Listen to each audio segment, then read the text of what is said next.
Hey guys, tonight we will lift the veil on a hidden historical secret buried beneath the velvet and power of the Tudor court. Imagine this, not a tale of fiery betrayal or a tragic love story like those dressed up in books, but a quieter, colder kind of cruelty, where a woman's dignity is systematically destroyed, not because of any sin, but simply because she wasn't beautiful enough in the eyes of a king who was rotting from the inside out. Tonight, we won't retell the sugar-coated story of the lucky wife who kept her head. Instead, we'll pull back the curtains of dimly lit chambers, where venomous whispers, condescending glances, and the wreckage of a failed political alliance were masked behind polite laughter. This is the story of Anne of Cleves, a princess sent to England as a symbol of Protestant hope, only to become a living emblem of disgrace, a defective offering before a decaying crown. And to understand why, we must step into the dying years of Henry VIII, a king whose flesh was decaying, whose pride lay in ruins, and who projected his own festering failures onto the innocent. This is not merely the story of a failed marriage, it is an indictment of an entire dynasty collapsing from the inside. So, before you get comfortable, take a moment to like the video and subscribe, but only if you genuinely enjoy what I do here. Now let me ask, where are you watching from? Is it night for you yet? What time does your clock read right now? Tell me in the comments, so we can imagine the journey we're taking together tonight, through darkness and across time, from every corner of the world. Now dim the lights, maybe turn on a fan for that soft background hum, and let's ease into tonight's journey together. The year was 1540. Beneath the flickering glow of torchlight at Hampton Court, while courtiers danced and diplomats smiled over goblets of spiced wine, a quiet nightmare unfolded like a shadow beneath silk. Somewhere behind the glittering walls, a woman's silent scream went unheard, drowned beneath the polite laughter of those who would never have to feel what she felt. Her name was Anne of Cleves. She did not know it yet, but she was marching toward disaster. A German princess from a cold land, sent across the sea as a living treaty, a peace offering meant to bind Henry VIII to the Protestant cause in Europe. That was her purpose, to exist, to be beautiful enough to inspire alliance, comforting enough to calm an anxious king, and obedient enough to never ask for anything more than she was given. She failed at only one of those things. She did not arouse his desire. Anne did not commit treason. She did not betray her vows. Her only crime was that her face, her manner, her body, everything about her failed to stir lust in a man whose own flesh had begun to rot. A king who once dazzled Europe with princely charm now stood as a monument to decay, swollen, ulcerated and angry. By 1540, the handsome prince who jousted beneath banners of gold had long since disappeared beneath layers of infection and suspicion. The sweet-smelling oils that once adorned his limbs had been replaced by the stench of untreated wounds. His legs oozed pus through silk. His temper oozed something worse. And beneath it all, a wounded pride bled into everything around him. More horrifying still, that physical corruption became emotional poison. That shame became rage. And that rage needed a target. Anne became that target. Henry VIII could not admit his own body betrayed him.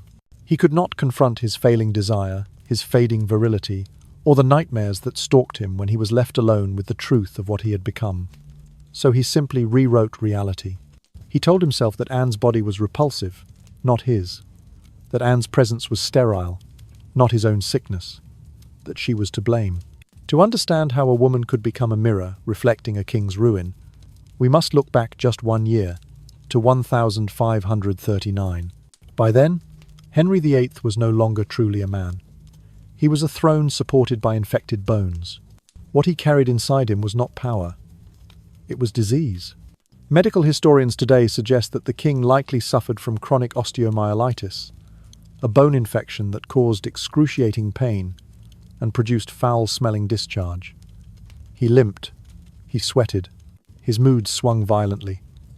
His doctors, ignorant of bacteria and fearful of royal wrath, bandaged, prayed, and dosed him with opium. They did not understand that they were drugging a monster. Those closest to him learned survival strategies. Courtiers breathed with their mouths, not their noses. Servants perfected the art of never stepping too close. Foreign ambassadors noted in coded letters that the king bore the scent of corruption before he even spoke. And yet, meanwhile, far from this festering palace, in a quiet court in Dusseldorf, a young woman named Anne studied. She learned English etiquette. She practiced respectful curtsies. She memorized protocols and dance steps. She had never met her future husband, but she had heard the stories. Brilliant, strong, tall, pious. She prepared to charm him. She did not know that she was walking into a slaughterhouse built of velvet and politics.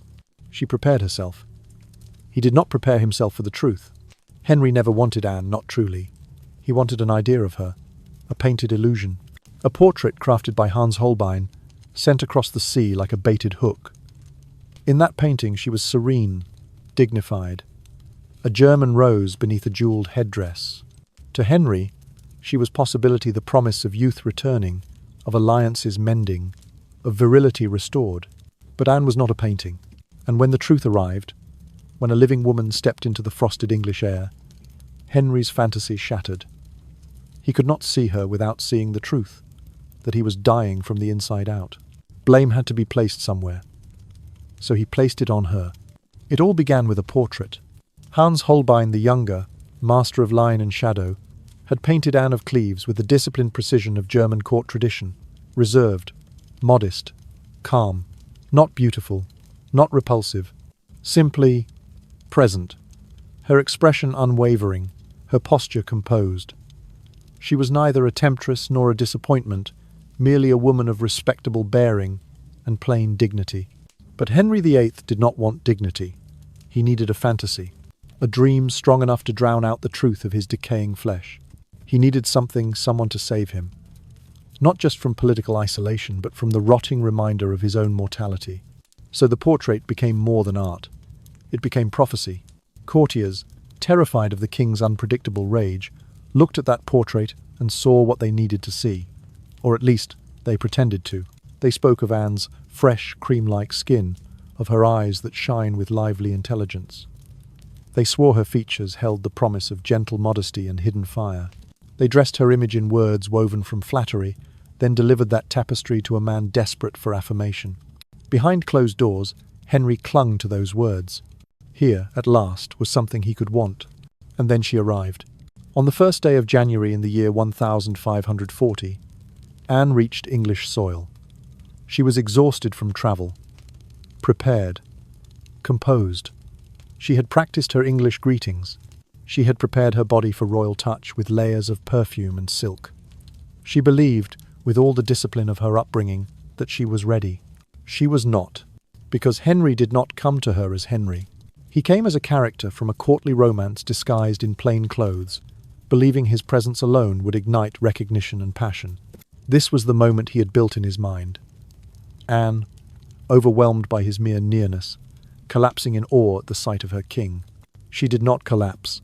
Instead, Anne stared politely at the stranger, intruding into her chamber. She nodded, a hand to her chest, uncertain yet courteous, offering formal phrases of greeting. She did not blush. She did not swoon. She did not gasp in wonder. She simply acknowledged him, as one might acknowledge a messenger bearing news of arrival. In that single moment, everything shattered. Henry's expectations, years of curated ego, wrapped in fantasies of desirability, collided headfirst with reality. His face, observed closely by ambassadors, hardened. His smile vanished. To those nearby, the change was visible. It was as if frost had fallen in the span of a breath. "She is ugly," he would say later that day. The sentence landed like a blade. From anticipation to revulsion, the transformation was instantaneous. Not because Anne was hideous, but because she was not his delusion made flesh. Because she had failed, in the space of seconds, to heal his ego. Still, the wedding had to proceed. Months of diplomatic preparations, dowry negotiations, treaties built on fragile Protestant alliances, all of it carried too much weight to unravel over a bruised royal pride. So they marched forward, toward a wedding that now felt like a funeral. On the 6th day of January, 1540, Anne walked into the Chapel Royal at Greenwich. Her gown shimmered in candlelight silver thread woven with pearls. a masterpiece of German craftsmanship. She moved as she had been taught, steady, dignified, quiet. At her side stood Henry VIII, a man no longer prince-like, but swollen with infection, wrapped in brocades that barely concealed his illness. As they stood before the altar, foreign ambassadors watched with tight jaws, sensing something was wrong.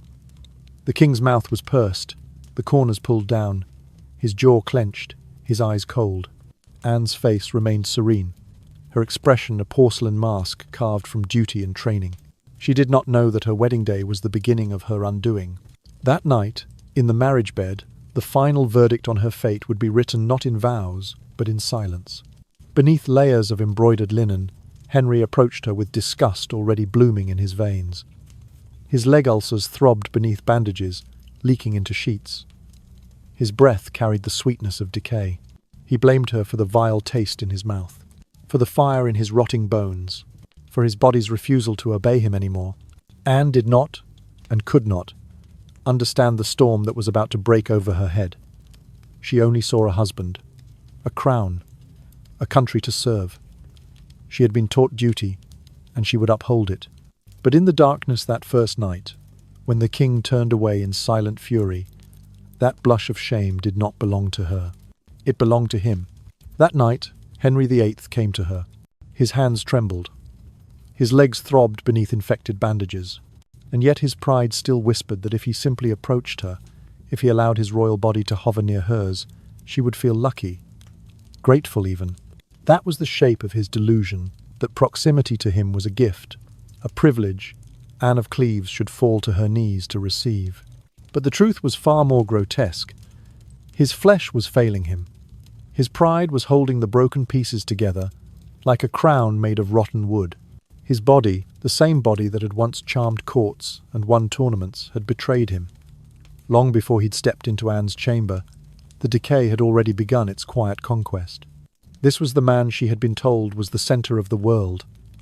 And here he was smelling faintly of death and ointment, limbs swollen, skin inflamed, breath thick with opium and infection. He believed that his touch alone could ignite something in her. He was wrong. When he reached for her, nothing rose. The royal body that once seemed forged from fire and ambition now lay beside her like a withering monument. There was no passion, no desire, only pain. A pain that he could not admit came from within himself. A humiliation that he refused to carry alone. He could not consummate the marriage. He lay there frustrated, sweating, breathing heavy as though from battle. And beneath that breath was not only shame, but fury. A wrath not directed inward, but outward, toward her. Anne was too thick, he said, too dull, too foreign. She smells of something unpleasant, he whispered to his physician. Something not right. His doctors, frightened of contradicting him, nodded. His courtiers, too obedient to question the source of the accusation, repeated it softly behind unfolded fans. By morning, it was truth. One night, one failure, one whispered complaint from a king who could no longer perform a kingly act, and Anne of Cleves was transformed into living proof of a wife's failure. The morning sun rose over Greenwich, but nothing in that chamber had been renewed. Henry's disappointment metastasized into narrative. That Anne was unappealing, that her body was unworthy, that the king had done his duty, but even he could not overcome her inadequacy. He left her alone in the marriage bed, sheets still cool where her body had lain. He called for his closest advisers and delivered his verdict quietly but clearly. "There is nothing in her that moves me," he said. "I can do nothing with her." That was the start of her undoing. From that moment on, every whisper in court pointed toward her failings. The German queen with unfortunate flesh, the bride with no allure, the scent of foreign sweat clinging to her skin. No one asked questions. No one wondered if perhaps the king, the man with ulcerated legs and rotting bones, might be the source of all that misery. Anne woke the next morning and said nothing of the night before. She bathed, she dressed. She assumed her seat with calm eyes and an even voice. No one told her that Henry had already rewritten the truth. She went on with her duties, offering smiles when appropriate, nodding politely when required. And outside her chamber, the rumors grew like mold. a living accusation spreading from tongue to ear. Every smirk, every raised eyebrow was a blade cutting into her without leaving a mark. By midday, even the servants knew. The king could not perform. So the queen must be the problem. Anne, raised with discipline and restraint, had no idea what had begun. She only knew that wherever she walked, conversation shifted in her wake. That courtiers watched her from behind painted screens with narrowed eyes. That small coughs, muttered words, and the faintest sneers followed her through corridors brighter than any prison. Night after night, she lay awake alone, unaware that her legacy had been decided not by her actions, not by her choices, but by one man's decaying pride and a lie told between whispers. She still believed she was doing well. History knew better. From that moment onward, every word, every glance became a weapon. The ladies of the English court, draped in silk and poison, began to mimic Anne's German accent behind fluttering fans. What had once been foreign charm was now parodied as something coarse, clumsy. They claimed she wore too much perfume, that her scent lingered unpleasantly in the corridors. They said she was stiff, ungraceful, as though every beau she offered was somehow a personal insult to English eyes. Every detail became a fault. Her gowns, too heavy. Her posture, too rigid. Even the way she held a fork slightly different from English custom was mocked, as if it were a scandal in itself. There was no room for dignity, no space left untouched. The quiet cruelty of the court seeped into every stone, every whispered conversation. Then came the physicians. Royal doctors, bound not by science but by fear, were summoned to examine Anne. Their task was not to heal her, nor even to understand her. It was to confirm what the king had already declared, that something about her was fundamentally unappealing. So they measured her body. They noted her breasts, her hips, the texture of her skin. They wrote about inadequacies, about female deficiencies. They suggested she was unformed, perhaps childlike in constitution. They did not question the king's health. They did not mention his ulcerated legs, the persistent smell of rot beneath his garments, the opium-slowed pulse that pulsed with royal fury. The reports were filed neatly, sealed with wax, stored away to satisfy future curiosity. They would become history's proof not of truth, but of blame. Outside the palace, the venom spread faster. Satirical poems passed through taverns, and printed in secret began to appear in London. They mocked the idea of German brides. They suggested that women from Cleves were frigid, humorless, better built for the stable than the bed. One ballad, preserved in fragments, claimed that no son of England could ever be moved by such cold flesh. No one dared say out loud what was actually true, that the royal body had failed, not the Queen's. Anne's public humiliation had become a performance, and the entire court was invited to participate. Everywhere she went, whispers clung to her skirts. She was greeted with stiff formality, offered correct titles, but behind every greeting was a smirk, a pause, a quiet understanding that she had become a figure of ridicule. A queen in name only, stripped of all power except the power to absorb blame. Yet through it all, Anne remained composed. Her silence, misinterpreted as dullness, was in truth a fortress.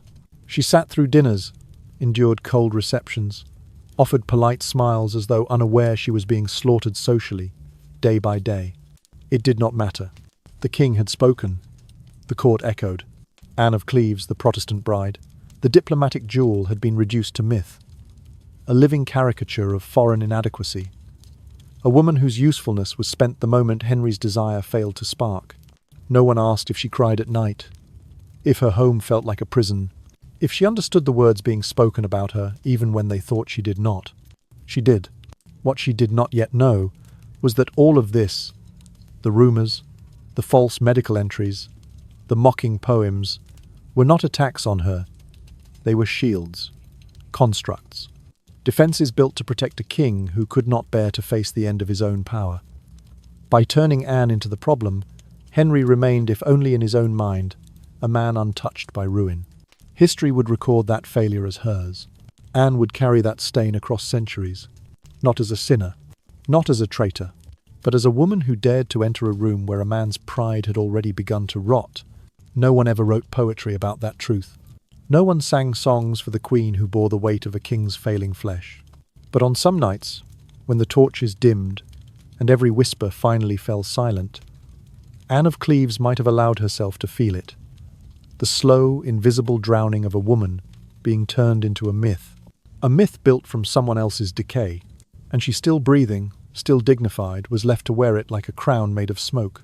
Then Catherine Howard appeared, a girl of 15, perhaps 16 years of age, young, sweet-faced, untested by pain.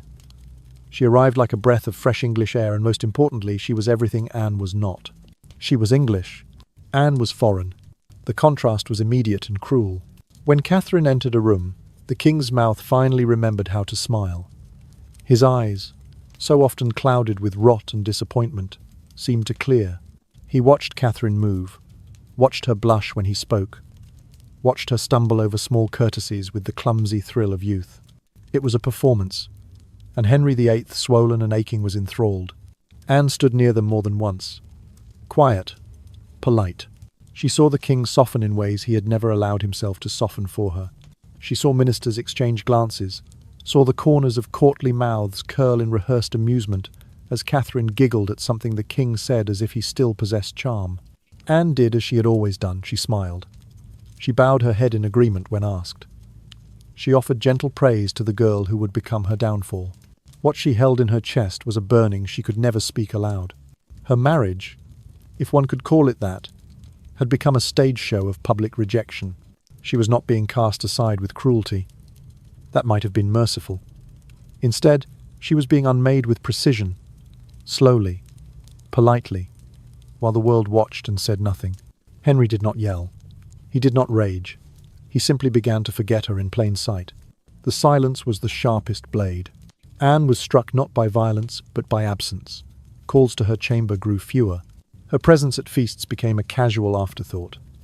When she attempted conversation, Henry responded with a polite nod, as if she were one of his minor courtiers and not the foreign queen he had imported at great cost. His dismissal spread through the palace like perfume, subtle but unmistakable. Ministers began meeting in quiet corners. Papers were quietly drafted. Inquiries were made discreet at first, then boldly into the marriage contract. Could it be dissolved? What wording might make it seem dignified? What reason might the king give that did not stink of his own failure? Courtiers began acting as if it had already happened. One afternoon, Anne entered the great hall and heard her own name stop two voices mid-sentence. She saw eyes glance, slide away, then return with practiced neutrality. She felt the presence of something staged, something rehearsed, wrapping itself around her like cold smoke. Her body remained upright. Every inch of her acted in accordance with her teachings. A queen bows to no panic. Inside, she understood. Plot had begun, quiet as illness, perfect as a play. She continued to attend mass. She continued to smile at banquets. She continued to offer her arm to ladies who whispered German mockeries behind painted fans. She performed dignity until dignity itself became a kind of armor, silent, heavy, impenetrable. As spring turned into summer of the year 1540, the machinery of annulment gathered speed, Parliament whispered. Bishops murmured about pre-contracts and legal technicalities. Henry spoke less and less to Anne, but his silence spoke enough. He did not need to say, "You are no longer my queen."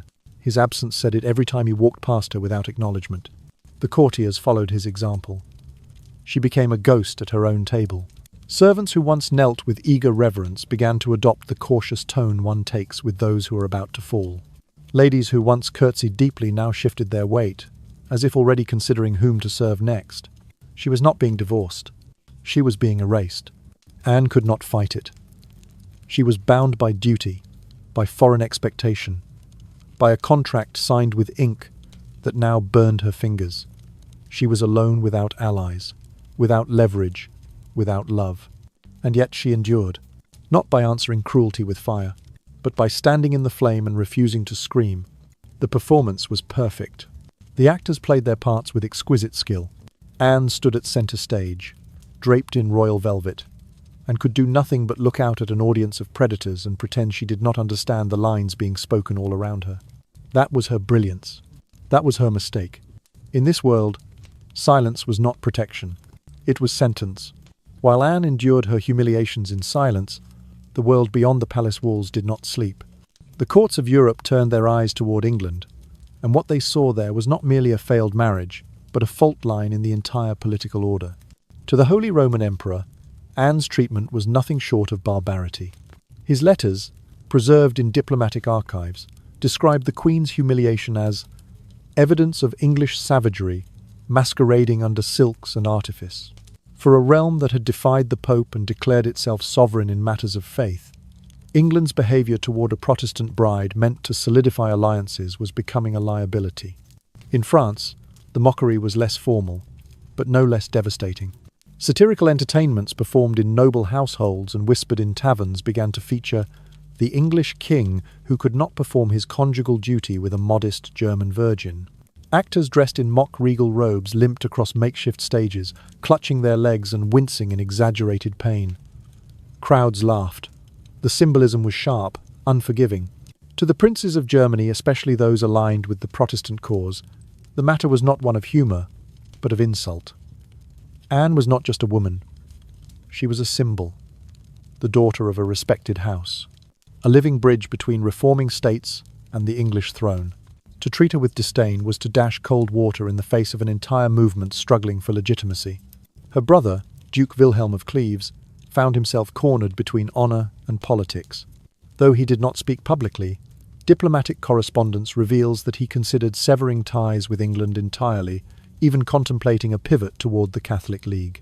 Had he done so, England would have found itself utterly isolated, flanked by hostile powers on all sides, its Protestant experiment collapsing under the weight of diplomatic betrayal. And at the very centre of this storm stood a woman who had committed no crime. Anne's grace, in the face of such degradation, did not just protect her own life, it prevented wars. In her letters to Germany, preserved in fragment and formal copy, she wrote calmly, without bitterness. She urged patience. She begged her brother not to let the personal shame she carried become pretext for continental violence. "I am not harmed," she wrote in one letter, "only humbled. Do not spill blood for my sake." In that silence, she was every bit the diplomat she had been trained to be. Yet her brilliance went unrecorded, her restraint merely folded into the quiet margins of history, overshadowed by louder, crueler voices. Meanwhile, in England, the whispers travelled differently. Spanish reports described the king as gross in body and erratic in speech. French diplomats noted visible mood swings, sudden depressions, and foul odours surrounding the sovereign.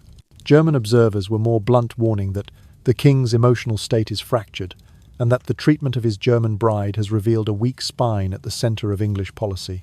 Anne's suffering had become more than tragedy. It was being measured, weighed, studied for weakness. To foreign eyes, she had become a pressure point, a strategic opening. They saw a kingdom trembling under an unstable ruler. They saw courtiers scrambling to mask his failures by publicly degrading a foreign queen. And they understood, perhaps better than the king himself, that such desperation was a symptom of decay, not dominance. In back rooms and candlelit chambers, military advisors and ambassadors sketched maps. They circled English borders in red wax. They asked questions. What would happen if the Duke of Cleves turned? If Spain sponsored rebellion in Ireland? If France struck while Henry's court was paralysed by scandal and humiliation? Anne's sorrow was not just emotional. It was geopolitical. She was grief, made useful her despair, repurposed into a data point, a tactical vulnerability, a flaw in the armour of a king who no longer knew how to rule himself, much less his realm. And still, no one inside the palace spoke to her. They let her take each breath in silence, unaware that her bruised heart now beat in time with war drums across Europe, that her pain had become charted and measured by men who might decide, in a moment, to use it as a spark to burn England to the ground. She remained still. The world watched. The king did nothing. The seeds were planted. The ground began to shift beneath everyone's feet. And all of it, every diplomatic tremor, had begun with a single marriage bed gone cold. A body that refused. A blame misplaced. A queen abandoned, and the world preparing to make use of her fall. When Henry VIII decided to escape his marriage to Anne, the process did not unfold like a debate. It unfurled like a sentence already written, a verdict delivered before the trial began. The machinery of annulment did not start with questions. It started with orders, and at the centre of it stood Thomas Cromwell, the architect of Anne's arrival, now ordered to dismantle what he had so carefully constructed. It was the cruelest irony of his career. The king's will had made Anne queen. Now the king's displeasure made her nothing at all. And Cromwell was commanded to be both builder and destroyer. The legal scholars were summoned. They began ransacking the canon laws like grave robbers searching for loopholes in a cathedral crypt. They talked of prior contracts, of invalid intent, of foreign misunderstandings, as if the problem had ever been theology. It had never been theology. The problem was desire, or rather, the absence of it. But in the polite language of legal proceedings, that truth had to be dressed differently. Henry's failure became her failing. His frustration became her flaw. Lawyers and bishops, their robes rustling with self-preservation, wrapped his shame in now familiar phrases: unconsummated union, lack of mutual consent, irreconcilable difference of custom. Scholars debated the foreign impediments in Anne's body, like surgeons dissecting a cadaver, searching for outward signs of inward defect. Nothing was found except the pitiful things that fear invents when ordered to supply evidence. Henry declared to his council that the marriage had not been made in the flesh, and not one voice rose to challenge him. Not one dared speak of the ulcerated leg that had leaked through royal linens. Not one dared mention the opium, the pain, the swelling darkness in his mind that had turned affection into fury. In the chambers of power, truth was rewritten into a finer lie. It was easier that way. Words like physical unsuitability were easier to bear in public than a rotten king's impotent rage. What was most chilling, however, was how Anne's obedience was weaponized against her.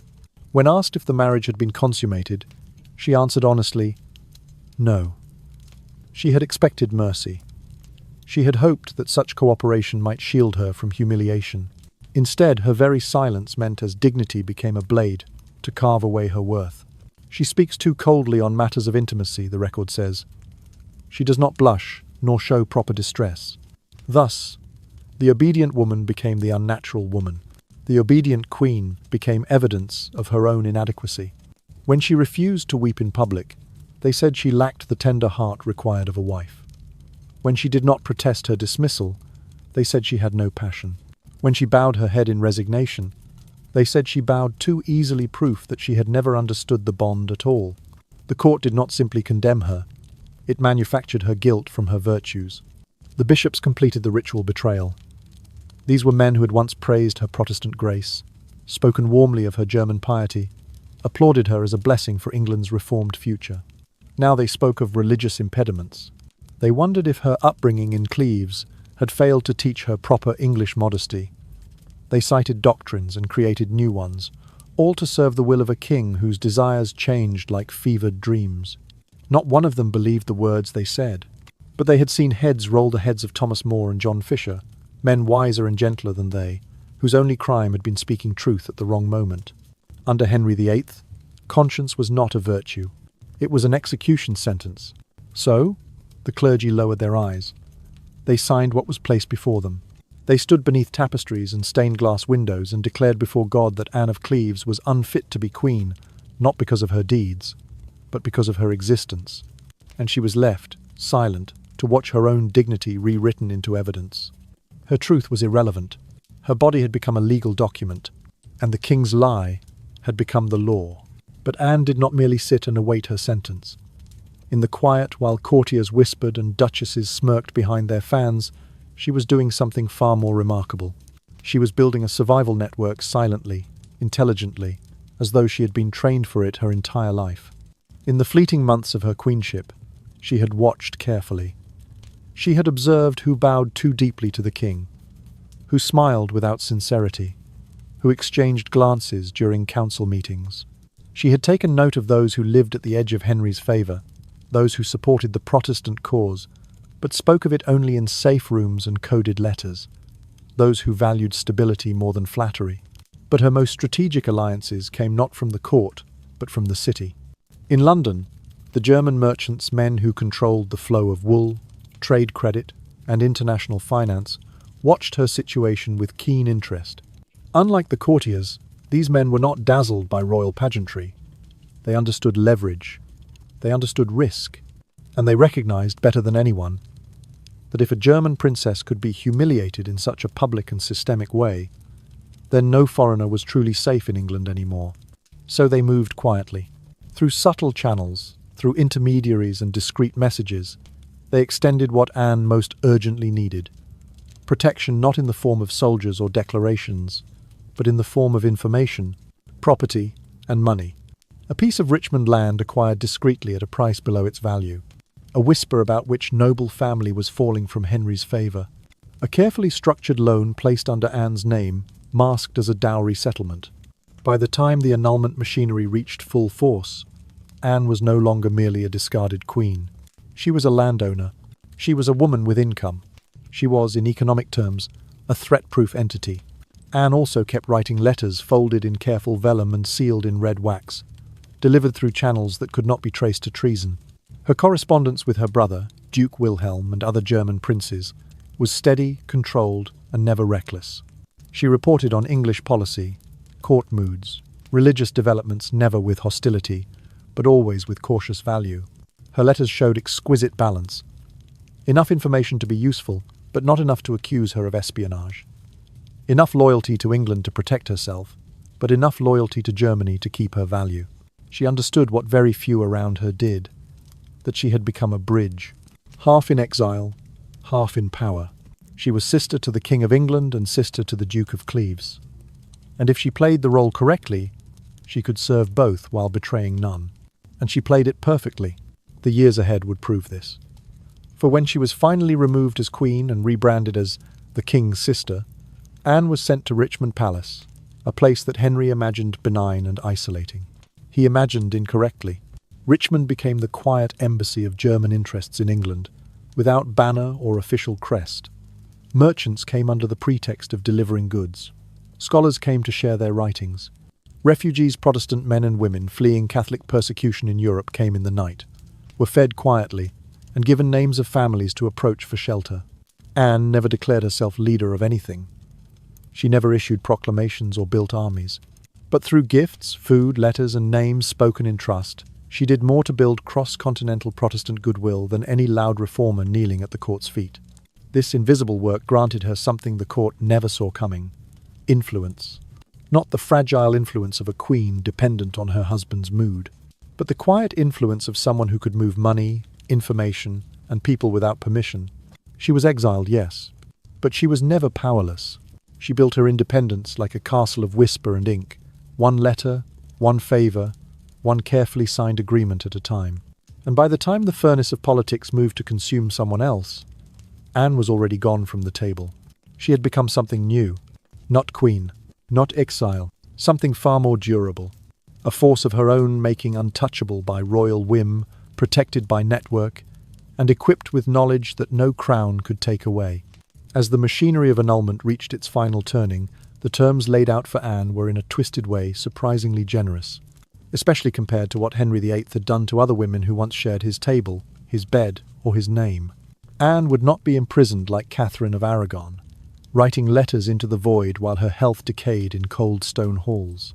She would not be dragged to the scaffold like Anne Boleyn, her neck offered to an executioner who prayed for a clean stroke.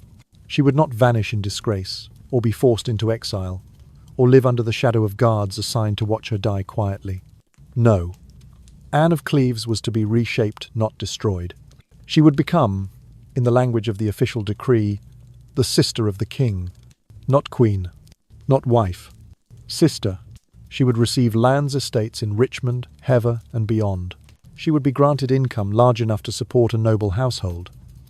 She would be welcomed at court celebrations, allowed to wear silks and gold, allowed to dance, to feast, to exist, so long as she never challenged the annulment. The conditions were simple and cruelly elegant. Anne had to kneel before the world and declare that she was still a virgin, that her marriage to Henry had never truly existed, that she held no resentment, that she accepted the king's decision as an act of divine correctness rather than personal whim. She had to put her signature beneath statements that declared she was unfit to be the wife of Henry VIII, not because she had sinned, but because she had failed to inspire desire in a decaying body that blamed others for its ruin. Every line she signed was a blade, but it was also a key. With each concession, with each written humiliation, she unlocked the door to her own survival. The signing ceremony was draped in velvet and flattery. Courtiers spoke of her wisdom, of her gentle spirit, of her rare humility, as though surrender were a virtue, as though silence were grace. She was praised for being calm. She was praised for being reasonable. She was praised in soft tones for not being Anne Boleyn. Even as they smiled and praised her, the documents recorded with icy precision the official story that Anne was unsuitable, that she lacked the natural capacity for queenship, that she had failed to inspire marital affection in a king whose body had long since turned against itself. It was violence without blood, an execution of reputation carried out with ink. Foreign ambassadors watched the proceedings in horrified silence. Representatives from Spain, France, and the German states understood the deeper truth instantly. If a foreign princess could be crowned, dethroned, and transformed into a decorative sister through mere words, then no treaty with England was ever stable. No promise was safe. No alliance could stand when a king's pleasure mattered more than any written contract. On that day, more than Anne's dignity was signed away. European sovereignty shivered, and yet Anne bowed her head and signed, not because she was fragile, not because she lacked pride, but because she had learned the lesson carved into the lives of queens before her. To resist Henry VIII was to die. Catherine of Aragon had resisted and wasted away in exile, stripped even of the right to call herself queen. Anne Boleyn had resisted and was granted one final French sword stroke as her reward. Even Thomas Cromwell, who had engineered this very marriage, was about to learn what happens to men who disappoint Henry too well. So Anne bowed. She placed her name beneath the lies, and in doing so, she lived. Later, when all was finished and every wax seal pressed, she rose from the table with calm eyes and left the chambers where they had rewritten her existence. They believed they had unmade her. They were mistaken. She had slipped silent and untouched into a realm where Henry's power could not reach, a life of her own choosing, and the king, in all his vaunted strength, would never again be able to touch her without her consent. On the 9th day of July, in the year 1540, Parliament officially annulled the marriage. The ink had hardly dried when the wheel of fate spun wildly, crushing one life while elevating another. On that same day, Thomas Cromwell, once the most powerful man in England besides the king himself, was marched to Tower Hill and beheaded as a traitor. The architect of the Cleves alliance died under the executioner's axe, his fall as swift as it was absolute, his masterwork undone, his service recast as betrayal. In one brutal morning, Henry severed the past and prepared to step into a new future. For as Cromwell's head fell, the king married Catherine Howard, a girl so young, so bright, so pliable, that she seemed a rebuke to everything Anne had ever been. There was no mourning, no pause, only substitution. The old wife stripped of title, the old counsellor stripped of life, the new bride installed before the echoes had died. It was not just ruthlessness, it was a declaration. Those who please the king live. Those who disappoint him die. That was the whole creed of Henry VIII. Anne, no longer queen, was expected to appear at court. Not as sovereign, not even as witness, but as a compliant guest. She was expected to smile and offer congratulations to the girl who had taken her place in bed and throne. There was nothing subtle in the cruelty, nothing accidental. It was the final wound to her pride. But Anne came. She curtsied. She smiled. She endured. After that day, her life shifted into a strange new shape, not exile, not punishment. A suspended existence wrapped in silk and diplomacy. She became officially the king's sister, a title that had never existed in England's history, created for her alone. It offered her no real power, no authority, but it did offer something she valued far more than influence: protection. As the king's sister, she was granted estates, Richmond, Hever, Bletchingley, and others. She was guaranteed income, servants, honour guards. She was assigned a formal place at royal ceremonies, always high enough to command respect, but never so close as to threaten. She lived quietly. She smiled publicly. She committed no errors, and by doing so, she preserved her life, while others continued to fall. Her freedom had been purchased with her pride. Yet, in the cold arithmetic of Henry's world, it was one of the shrewdest bargains any woman ever made. While Catherine of Aragon had died in isolation, stripped of title and dignity, while Anne Boleyn had been accused, condemned, and decapitated, while Jane Seymour had died in childbirth, and Catherine Howard would soon be cut down for sins she never understood, Anne walked away, unbroken, alive, a phantom queen, wrapped in a cloak of ceremonial affection and practical distance. She had no throne, but she had her lands, her income, her network, her quiet power detached from the king's rages, safe beneath the strange shield of siblinghood. History does not always reward the proud. Sometimes it is the bowed head that survives the blade. And on that summer day, when Cromwell's corpse cooled and Catherine Howard was led to the marriage bed, Anne of Cleves, silent, watching, unseen, understood more clearly than any of them what it meant to live under Henry VIII. It was not the glorious crown that ensured survival. It was knowing when to let it go. In that understanding, she became the rarest thing in the Tudor court. Not a martyr, not a lover, a survivor. Anne was no longer queen, but she was not exiled either. She moved through the palace of power like a ghost in royal garments, present, yet untouchable. The title, the king's sister, was a mask, a beautiful gold-lacquered shield. Behind it, she slipped into a kind of freedom no other queen of Henry's had ever known. There were no more nights spent beside a man whose body groaned and festered under the weight of its own decay. No more demands that she soothe the ego of a king who could no longer conquer even his own reflection. No more court eyes watching her every nod, every breath, every cautious smile.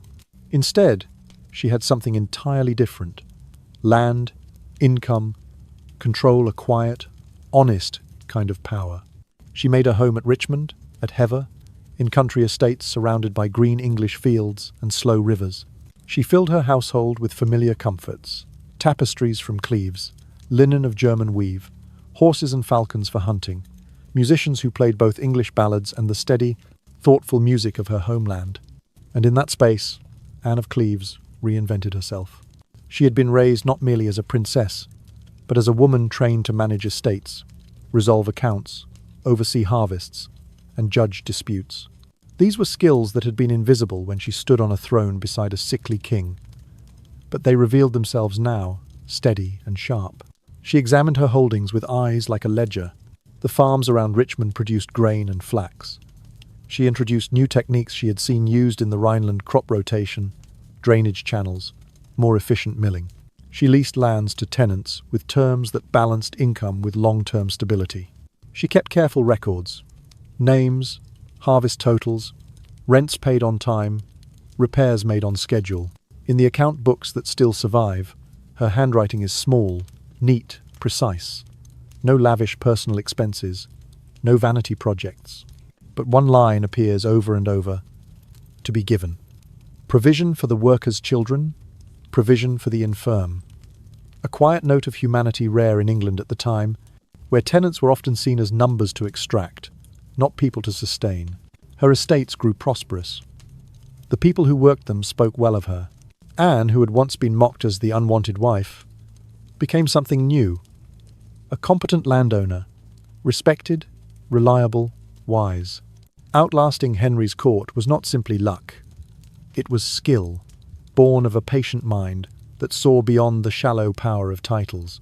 While Thomas Cromwell had fallen to the axe, while Catherine Howard stood on the edge of a pyre that she could not yet see, Anne hunted through the woods of Richmond.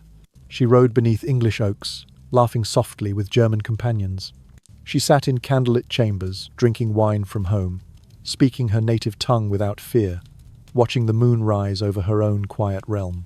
She slept in her own bed, in her own house, beneath clean linens that smelled of lavender, not infection. In court, they called her contented, mild, graceful in defeat. They misunderstood. Anne had not been defeated.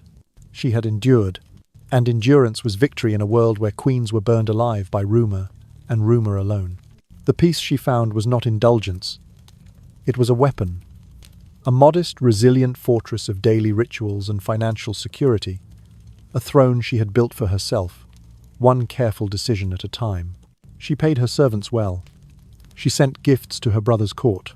She welcomed scholars and reformers and merchants to her dinner table. But she never stepped too far, never raised her voice in Parliament, never interfered in Henry's new marriage. never once spoke publicly about the annulment, not even years later. It was brilliant.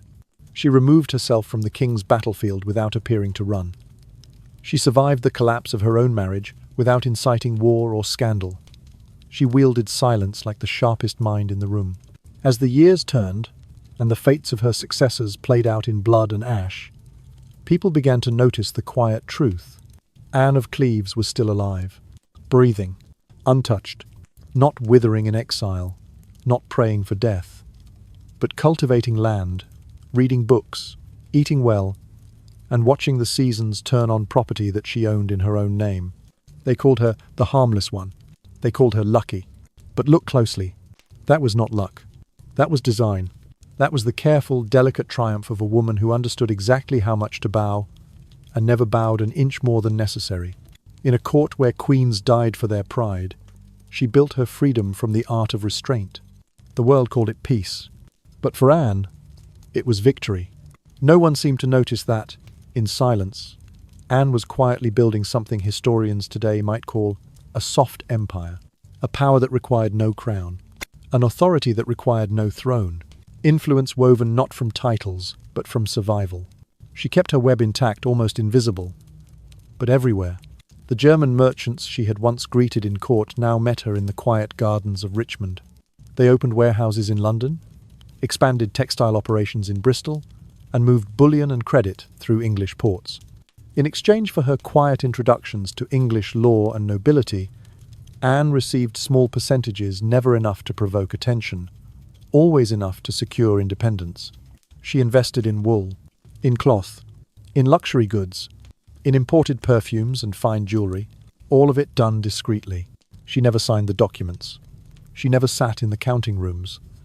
Every agreement passed through trusted intermediaries, chamberlains, secretaries, loyal tenants. On paper, she was simply the king's sister supporting foreign trade. In reality, she was becoming something her former husband never expected. A woman of means in her own right, with diversified income, political insulation, and foreign leverage. And she never boasted, never flaunted. She let the world assume she lived quietly and gratefully kept afloat by royal charity. Meanwhile, Anne was designing her future. But the reach of her influence went far beyond trade. She became a silent point of contact, a convergence for minds in exile. German reformers fleeing Catholic persecution crossed the Channel and found their way to her door. Scholars from Italy, silenced by the church, arrived with manuscripts hidden in their clothing.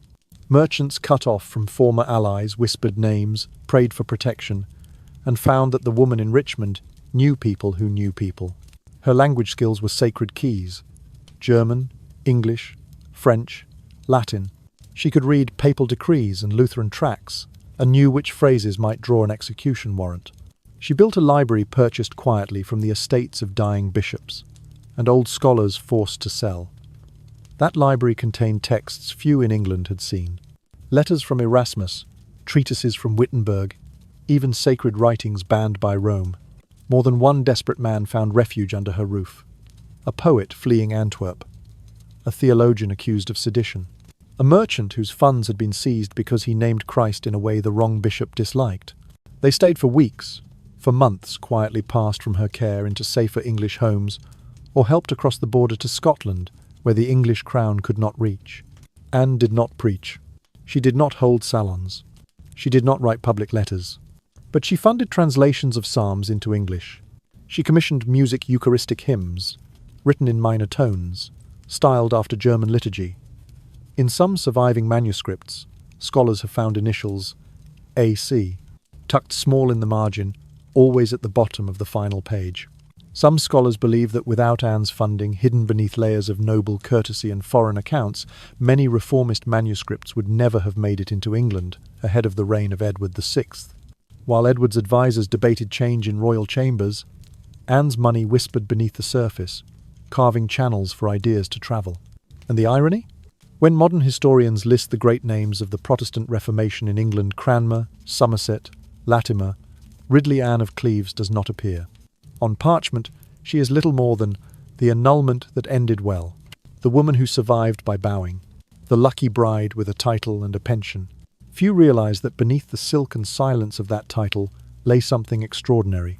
A personal network of trade, literacy, and influence that stretched from London to Cleves to Strasbourg, a web spun by a woman everyone else believed had given up. She used the darkness as her palace, and inside it, she laid the foundation for a life not just free of Henry, but free of anyone who would seek to own her. In the end, it was never a crown she needed.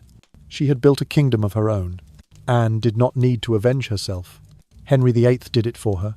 In his final years, the king, who had once ordered beheadings with a flick of a jewelled handwives, blacksmiths, closest advisers, began to rot from the inside out. He became a monument to his own decay, a living corpse, dragged through halls of gold that could no longer hide the truth. His legs, the same legs that had once danced at jousts, thundered through tournaments, were now honeycombed with infection. The poison had reached the bone. Every step was agony. Every breath carried the stink of death. Servants folded linen, soaked in herbs and rosewater, pressing it over their noses to survive the stench. They whispered of metal and rot, of the thickened pulse beneath his mottled skin. He raged and wept, and soiled himself in the presence of those who feared his name yet despised his body. In the fevered haze of opium, he called out for the women he'd destroyed. Not always by name, sometimes by sin. Traiteur, whore, faithless. But one name surfaced with strange consistency, edged with a kind of bitter confusion. Anne. Not Anne Boleyn, whose ghost he deserved. Anne of Cleves, the one wife he had never touched, the one who still lived. She had outlasted him, like something thorned and quiet, a burr that refused to be shaken loose. While he rotted in Whitehall, Anne passed her winters at Richmond, laughing over card games with ladies who still admired her German sense of humour. She drank warm, spiced wine, commissioned musicians to play evening pieces, and kept the fireplaces burning bright while the river froze outside. She did not laugh loudly. She knew power could turn cold as quickly as it flared. But neither did she tremble at the name Henry anymore. When news came that Catherine Howard, the bright girl who had replaced her, was being taken to the scaffold only 18 years of age, Anne did not gloat. She simply turned to the lady who combed her hair by candlelight and said she did not understand. And she was right. Catherine had believed Henry's warmth to be real affection, not the brief sunshine before the blade fell. Anne had understood something Catherine never did, that with Henry VIII, love was never the danger. Attention was. When Henry finally died in the year 1547, his swollen body sealed in lead, his coffin reportedly leaking the fumes of decay even before burial, the world trembled with uncertainty. The throne changed hands. Loyalty changed shape. Names were whispered with caution. Men who had sworn oaths to one ruler were hanged for not swearing fast enough to the next. But Anne stood untouched. She had kept just enough friendship with Edward VI, the child king, son of Jane Seymour, to be welcome at court. She had shown just enough warmth to Mary I, the Catholic daughter of Catherine of Aragon, that the Queen invited her to dinners and sent embroidered handkerchiefs in winter. Later still, she exchanged quiet gifts with Elizabeth I, a girl whose mother had died under a French sword because Henry had tired of her. Anne never pledged herself too wholly, but she never withheld so much that she became suspect. She nodded at the right times, answered with honest words but never full ones. She held no sharp opinions about Protestants or Catholics. She understood that extremes were where death lived. In a realm where men died for a single sentence spoken in the wrong chamber, Anne walked the wire without ever falling. She became the oddity in Tudor history, the one who lived not by accident, but by reading the room with perfect clarity. She became a master, not of loyalty, not of love, but of balance. And in a kingdom where even crowns were dangerous to wear, that was the greatest skill of all. Anne lived for 10 more years after Henry's death. While the king's corpse swelled inside its lead coffin, so bloated with decay that it burst open at Windsor, Anne walked the grounds of Richmond, breathing deep the English summer air. She collected rents from her estates. She studied wool prices and lent money to merchants. She wrote occasional letters to her brother in Germany, cordial, measured, written in the same restrained hand that had once signed away her crown. No one summoned her back to court. No council demanded her presence for a show of loyalty. She was not asked to smile behind throne seats or provide commentary on the politics of the day.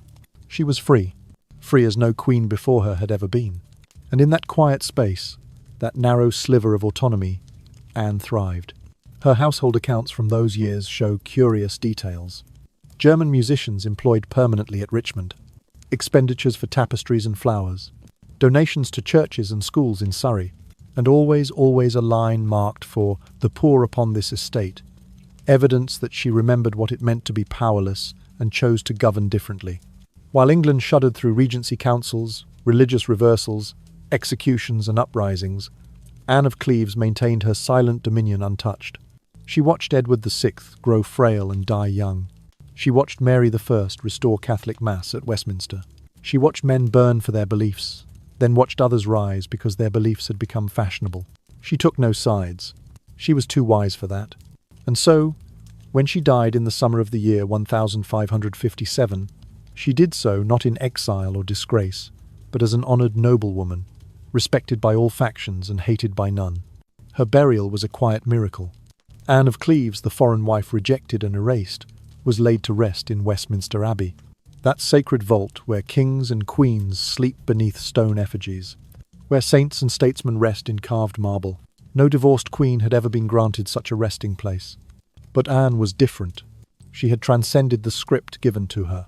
The funeral was not grand, not wrapped in roaring trumpets or vacant pageantry, but it was attended by ambassadors, noblemen, quiet courtiers who once watched her humiliation and now bowed over her coffin with something like reverence and perhaps a trace of unease. In death, she had become something greater than the title denied to her in life. A strategist, a survivor, a woman who had kept her dignity intact in a world that devoured dignity for sport. Anne won the game without drawing blood. There were no heads on spikes, no whispered accusations of treason, no chapters in history books that called her foolish or mad or wicked. She did not wear a crown at the end. She did not need to. She had lived. In a century where women were tried by desire, traded for politics, and broken by kings, she lived. Her story stands quietly, unmoving, beneath the high Gothic arches of Westminster, among marble kings and stone angels. She does not need statues. She does not need songs. Her epitaph can be written in a single line that history nearly failed to see. She survived a Tudor king and built a life no one could take from her. For centuries, Anne was spoken of in whispers, laced with mockery. The ugly wife, the unattractive foreigner, the lucky one who kept her head. That was the story that survived a convenient, shallow myth. But when history finally stopped parroting Henry's version of events and began to examine the truth, something shifted. The lie split open. Anne was never ugly. Anne was never foul-smelling. Modern medical historians now understand what the chroniclers of that time dared not suggest. It was not Anne's body that stank of rot. It was Henry VIII's. Historians now believe the king suffered from osteomyelitis, a severe bone infection. His leg ulcers wept constantly, leaking blood and pus. The stench was so overpowering that courtiers learned to breathe through their mouths in his presence. It was Henry's own flesh, not Anne's, that carried the scent of decay. And yet, in his fevered pride, he claimed the opposite. He projected the horror of his own body onto hers. Anne was not too thick. Anne was not unappealing. She was simply the nearest mirror when the king could no longer look into his own. That was the grotesque truth of the accusation. Not evidence. Not justice. Just a diseased ego shielding itself with cruelty. Anne did not fail to be queen. She escaped the executioner's block. She outmaneuvered a monarch whose favourite weapon was public humiliation. She turned silence into armour. And while Henry, the king of broken wives, the architect of so many beheadings, rotted from within his own coffin, she lived. She lived. She wore the shame he intended for her like a cloak turned inside out, rough side inward, silk side exposed. She accepted public humiliation. She bent, but she never broke. She let the world believe she was harmless. And in that belief, she found room to move, to build, to endure. And in the end, she won. Her bones rest in Westminster Abbey within the same stone labyrinth where kings, queens, warriors and statesmen vanish under marble flags. Anne lies there, quietly victorious. Not as Henry's wife, not as Henry's mistake, but as something Henry could never have imagined. A woman history would someday recognize as the one who defeated him without ever lifting a sword. A queen, not by title but by endurance. Look at her legacy now. Not a martyr, not a footnote, a silent strategist who watched a tyrant die in the wreckage of his own appetites, a patient mind who saw the monster consume itself. She was never the lucky wife. She was the silent victor, the woman who walked away alive while the king who tried to bury her drowned in the rot of his own pride. And if ghosts linger in Westminster, if cold air sometimes rises where no window stands open perhaps, somewhere in that stone cathedral, Anne of Cleves walks quietly still. No crown, no executioner, just the echo of a woman whose calm defiance rewrote her fate. And history, if it listens closely enough, can finally hear her say, "I did not survive Henry VIII by accident. I outlived him on purpose."